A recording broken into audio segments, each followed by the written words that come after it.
Now, you guys will all know from watching the videos on GMBN, we absolutely love a hack, and nothing beats a free one. And in this video, we're going to show you how to make a mudguard. This template that I'm drawing out will be in the description down below, and all you're going to need for it is a 2-litre bottle. Right, okay, so you've downloaded your template. Now what I need to do is actually cut this out, because I'm going to trace that, put it onto the bottle and hold it there to cut out. So bear with me a second while this just plays on.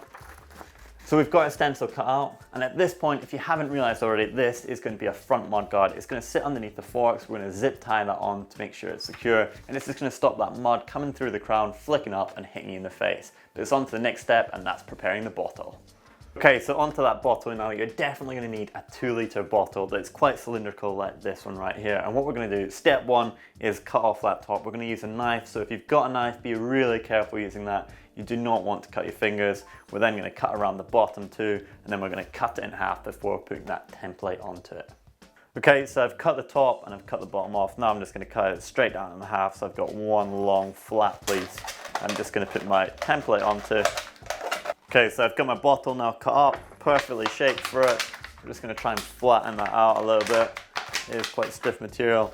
We're then going to get a template, place that right on top, and then we're going to get a Sharpie, permanent marker, whatever you want, and we're just going to trace around this so we can cut it onto the plastic. Okay, so the dots are aligned. Take this back off and take a look at what my mudguard is going to be. We're going to cut that out now. We are definitely getting there. You can see the shape of that coming in quite clearly now. All I'm going to do is just take away some of these sharp edges and slightly round them off. Okay, now you're probably wondering, how is this actually going to go in the bike? Well, you're going to use 4 zip ties, and this is where a hole punch comes into play. So let's put some holes in the mudguard so we can attach this onto the bike. Okay, so you're going to need 4 zip ties and 8 holes on that mudguard. I'm going to actually use a hole punch to do this. It just makes it that little bit neater. Of course, you can use a screwdriver. Be really careful if you're doing that, or the knife too, but it doesn't give you such a nice hole, and you'll probably find it will end up ripping the bottle eventually. So this is a much better way of actually just making that mudguard last a bit longer. 1, 2. Okay, you probably can't see, but I've now put all the holes into the mudguard itself. I'm going to thread these zip ties through, and then we're just going to go and pop it onto the bike.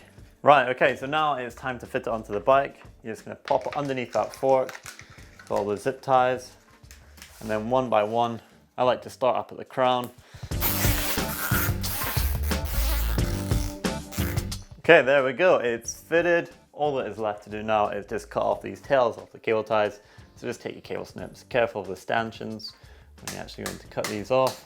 Of course, now that the mudguard is on the bike, there are loads of customizations you could do. You could add some stickers on, you could do different colors of plastic, or you could even paint it. You could spray it, do some design work, do whatever you like. You've got your mudguard now. I'm going to pop the sticker on, and that is going to be the finishing touch on my one. And I'll give that a super nice. So there we go, how to make a mudguard for almost nothing. You've probably got a 2-litre bottle lying around at home, some scissors, zip ties. It's dead easy to do, and it's actually going to save your face loads of times. You'll be thankful for it once you've got it on the trails. If you want to watch more videos from GMBN, then make sure that you click on that globe to subscribe, because you'll never miss one again. Click right up there for home maintenance hacks. Click down there for pre-ride hacks. And don't forget, if you found this really useful, then comment down below, give it a thumb up, like, and share it. Have a good one. See ya.